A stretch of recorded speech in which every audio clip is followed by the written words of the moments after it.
Morning. I've just been catching up on a few things on social media, especially the storm surrounding Lexi Thompson and the rules fiasco that there's been this weekend. So I just thought I'd give you my two pennies worth. Basically, for those of you who haven't seen it, I'll put a link in the comment below. But she marked a ball and then she stood over a putt. She didn't like how the ball was sat, whether that's because she'd not lined it up properly or whether that's because it wasn't sat very nicely. So she's marked it again from above the ball, and when she's put it back, she's not put it back in the same place.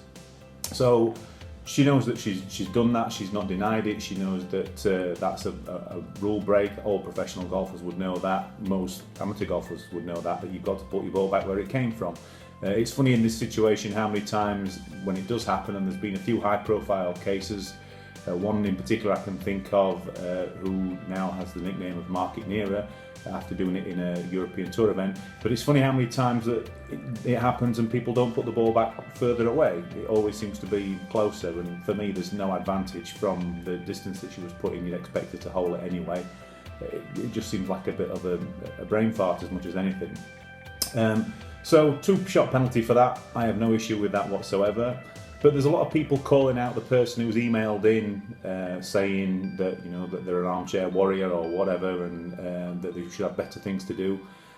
Golf is a sport that relies on its integrity, and if the players can't have that integrity, then it's important that everybody else can make sure that they do. It would be the easiest game in the world to cheat at if you wanted to, but then it doesn't work. And just because somebody hasn't seen you cheat, does that mean that you've not cheated?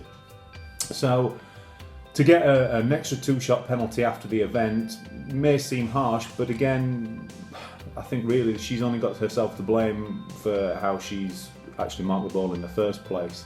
The TV replays is what's shown that it's happened, and it happened, or it got reported 12 hours after it actually happened. But with TV schedules across the world, people aren't always going to see the golf live, so there could be a delay to something getting flagged up.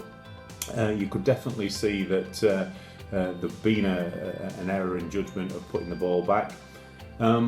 What else I would say about this as well is that if you try and think about it like this, if you've gone to a golf tournament live and let's say you're on your phone and you're videoing one player hitting a shot, and when you get home that night you're looking at your footage that you've got and you notice in the background that one of the other players just happens to kick his ball out from behind a tree or something like that, have you not got a duty then to go and report that? Nobody else might have seen it, there might have not been any TV cameras on that, but surely you've got a duty to report that if you've seen a rule infraction. I suppose the one thing that you would say, the ball has only moved a fraction closer, but it's moved closer, and she knows it's moved closer. So I'd be interested to hear what you've got to say. That's my thing. The only thing I don't like about it particularly is that it all gets a little bit messy. Maybe that the rules changes that are coming up in the next couple of years will help that. So put any comments in the section below and I'll be excited to hear what you've got to say about it. See you soon.